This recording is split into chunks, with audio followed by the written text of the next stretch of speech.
약해 있을 때에도 주님이 함께 계시고 나 소망 잃을 때에도 주님은 내게 오시네. 나 시험 당할 때에도 주님이 지켜주시고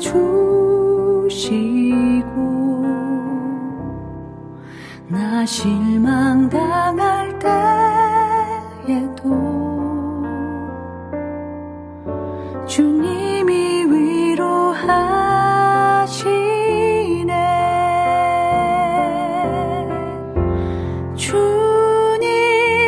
주님만이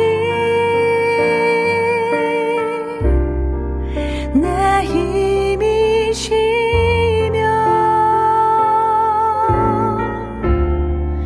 오 주님만이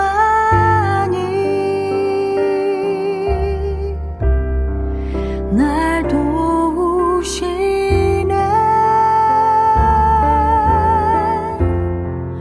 오 나의 주님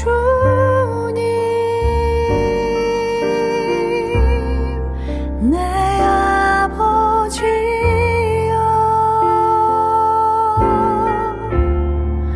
오 나의 주님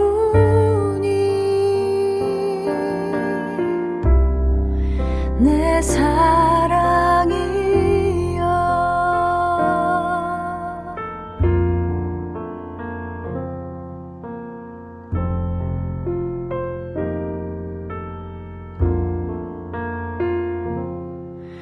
나 약해 있을 때에도 주님이 함께 계시고 나 소망 잃을 때에도 주님은 내게 오시네. 나 시험 당할 때에도 주님이 지켜주시고 나 실망 당할 때에도 주님이 위로하시네.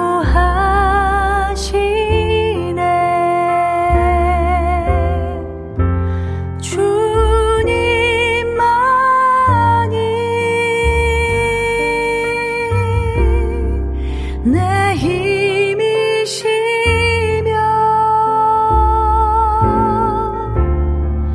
오 주님만이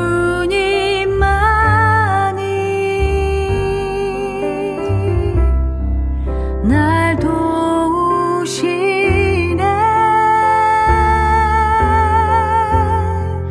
오 나의 주님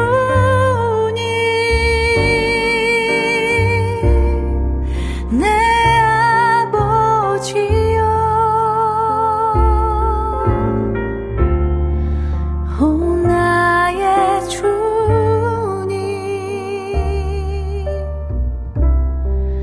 내 사랑이여.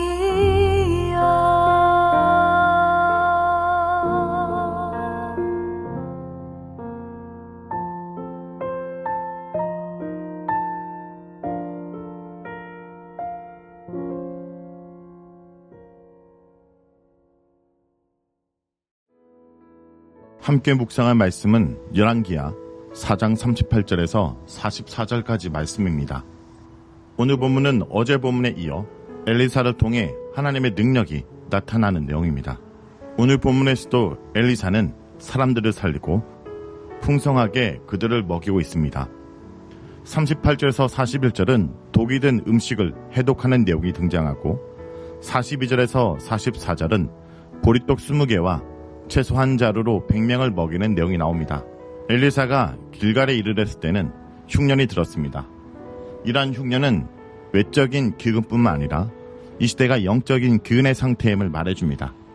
엘리사는 북이스라엘 지역을 돌아다니며 사역하고 있었고 종종 길갈에 들렀던 것으로 보입니다. 엘리사가 다시 길갈로 왔다는 것은 길갈도 그의 순회 사역지 중 하나였음을 의미합니다.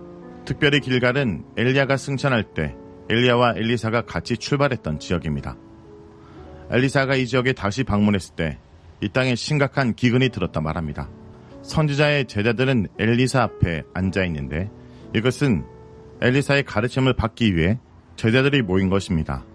그러나 극심한 기근으로 그들은 제대로 밥을 먹지 못하고 굶주린 모습을 본 엘리사는 말씀을 가르치는 것보다 먼저 이들에게 먹을 것을 제공하는 것이 급하다고 생각했습니다. 그래서 엘리야는 사안에게 명령하여 큰 솥에 국을 끓이라고 말합니다. 이에 한 사람이 먹을 만한 채소를 채집하기 위해 들러갑니다.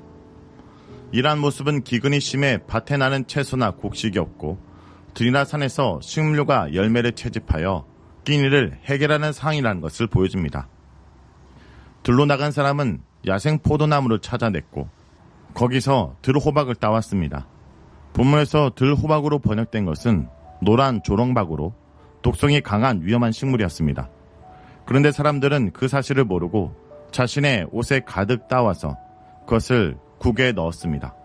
하지만 사람들은 국 속에 노란 조랑박이 들어갔다는 것을 알지 못하고 국을 나눠 먹습니다. 그리고 그 국을 먹던 사람들이 갑자기 국 안에 죽음의 독이 있다고 말합니다. 흉년이 심하여 이들이 들에 나가 야생풀을 뜯어 국을 끓여 먹을 만큼 상은 절박했고 그런데 설상가성으로 독이 든 들호박인 줄 모르고 국을 끓여 그나마 마련한 음식도 못 쓰게 된 것입니다. 엘리사는 호의를 베푸려고 하다가 뜻하지 않은 어려움에 빠지게 되었는데 이것은 수넴 여인에게 아들을 낳을 수 있도록 호의를 베풀었다가 그 아이가 갑자기 죽는 바람에 곤란을 겪게 되는 상황과 유사합니다. 엘리사는 이 말을 듣자마자 급히 제자들에게 가루를 가져오라고 명령하고 그것을 바로 솥에 넣은 후 국을 퍼서 먹으라 말합니다. 가루를 넣음으로 국의 독이 사라지게 된 것입니다. 이것은 열왕기하 2장 21절에 나쁜 물에 소금을 넣은 것과 유사한 것으로 독이 든 죽음의 국을 배고픔을 면할 수 있는 생명의 국으로 만든 것입니다. 엘리사는 최선을 다했지만 처음엔 뜻대로 되지 않았습니다. 하지만 다시 엘리사가 원했던 선한 일로 마무리됩니다. 이는 수넴 여인의 아들 사건과 이 사건이 호의를 베풀었지만 의도치 않게 사람들을 절망에 빠지게 하거나 위험에 빠지겠다는 점에서 공통점이 있습니다. 그러나 결국 엘리사는 이 모든 어려움을 극복하고 처음에 가졌던 선한 의도를 이룰 수 있었습니다. 그리고 이런 모습을 통해 우리는 하나님의 일을 함에 있어서 모든 것이 한치의 오차 없이 진행되는 것이 아니라 때때로는 위기와 어려움에 봉착할 수 있음을 바라봅니다. 허기진 인생들 가운데 그들을 채우기 위한 최선의 노력마저 물거품이 되고 죽음을 눈앞에 둔 어려움에 봉착할 수도 있습니다. 하지만 우리 인생의 최후의 보루는 하나님 한 분이심을 기억해야 될 것입니다. 특별히 엘리사가 이름 모를 어떤 가루를 솥에 던져 독을 없애고 먹을 수 있게 한 것은 우상숭배의 도구로 주가는 이스라엘을 해독하고 살릴 수 있는 능력은 오직 하나님께만 있음을 보여주는 것입니다. 하나님을 떠난 이 세상에 죽음의 독이 가득하여 오염된 이 세상 가운데 다시 우리를 새롭게 할 분은 주님밖에 없다는 것을 잊지 않아야 할 것입니다. 이어서 42절에서 44절은 보리떡 20개와 채소 1자루로 100명을 먹이는 내용이 이어집니다. 바알 살리사에서 한 사람이 와서 엘리사에게 갓 추수를 끝낸 첫 열매 보리떡 20개와 밭에서 재배한 채소 1자루를 엘리사에게 가져다 줬습니다. 이 사람은 엘리사가 하나님의 사람 선지자라는 것을 알고 첫 열매를 유아께 바치는 의미로 가져온 것입니다. 이것은 엘리사라는 개인에게 준 것이 아니라 유아께 바친 제물의 일종인 것입니다. 보리는 밀 추수보다 빠른 4월에 추수가 시작됩니다. 보리 추수 직전이 이스라엘에서 가장 배고픈 시기입니다. 이 사람이 가져온 양을 본다면 이 사람도 경제적으로 그렇게 넉넉하지 않는 처지였을 것입니다. 적은 양이라도 하나님 앞에 가져와 추수한 것에 대한 감사를 표현하고 싶은 마음이었을 것입니다. 하지만 그가 가져온 보리떡 20개와 채소 한 자루는 엘리사의 제자들에게 나눠 먹기에는 턱없이 부족한 양이었습니다. 그래서 엘리사의 사안은 어떻게 이것으로 100명을 먹이겠냐고 난색을 표합니다.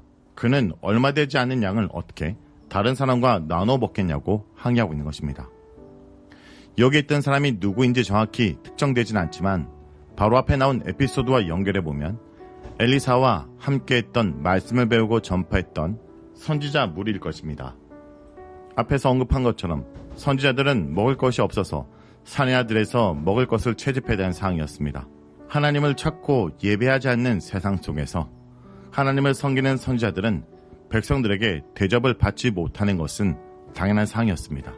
그렇기에 그들은 배고팠고 생계를 유지하기 힘든 상황이었습니다. 그래서 이 사람이 가져온 보리떡 20개와 채소 한 자루는 크게 위로가 되지 않고 오히려 턱없이 부족함을 느끼게 하는 양이었던 것입니다. 그러나 엘리사는 이런 항의에도 불구하고 무리에게 주어 먹게 하라고 말씀하십니다. 여호와께서는 그들이 먹고 남을 것이라고 말씀하시다고 전합니다. 이 말씀을 듣고 사안이 그들에게 떡과 채소를 나눠 주었는데 정말 여호와의 말씀대로 먹고 음식이 남았습니다. 이 사건은 강야에서 하나님께서 자신의 백성을 먹이시는 분을 보여준 사건의 연장이고 또 이 사건이 빈들에서 예수님께서 예수님을 따르는 제자들의 무리를 먹이는 사건과 이어집니다. 예수님께서 보리떡 5개와 물고기 2마리로 5,000명을 먹인 사건이 기억나지 않습니까? 예수께서는 한 손인을 바친 보리떡 5개와 물고기 2마리로 예수의 말씀을 듣기 위해 모인 배고픈 백성들을 위해 넘치도록 풍성한 잔치를 차려주셨습니다. 성도 여러분, 자기 백성에게 필요한 것을 풍성하게 채우시는 분인 것을 잊지 않기 원합니다. 엘리사 앞에 따라온 선지자처럼 예수님을 쫓아온 제자들의 무리들처럼 주님께서는 주님을 따른 그 길 가운데 우리와 함께 하시고 우리를 채우시는 분임을 깨닫기 원합니다. 아무도 주님을 찾지 않는 시대에 한 사람이 주님을 찾아와 주님의 주신 것을 감사히 드렸고 또 그것으로 많은 자들이 풍성히 누렸습니다. 성도 여러분, 오늘 하루도 주님을 찾고 따른 자들을 먹이시고 돌보신다는 걸 잊지 않고 믿음의 길을 가는 성도 여러분이 되길 간절히 기도합니다. 말씀을 놓고 기도하겠습니다. 주님만이 우리의 삶의 문제의 해결자이심을 기억합니다. 주님을 따르지 않는 세상 가운데 그리스도를 따르는 삶이 오히려 그 삶의 문제가 세상적으로 순탄하게 해결되는 것이 아니라 어려움과 난간에 봉착할지라도 그 길 가운데 주님께서 우리를 보호하시고 채워주실 것을 믿습니다. 오늘도 주님을 찾지 않는 세상 가운데 주님을 찾고 나아가는 자들이 되게 하여 주옵소서. 예수님의 이름으로 기도합니다. 아멘.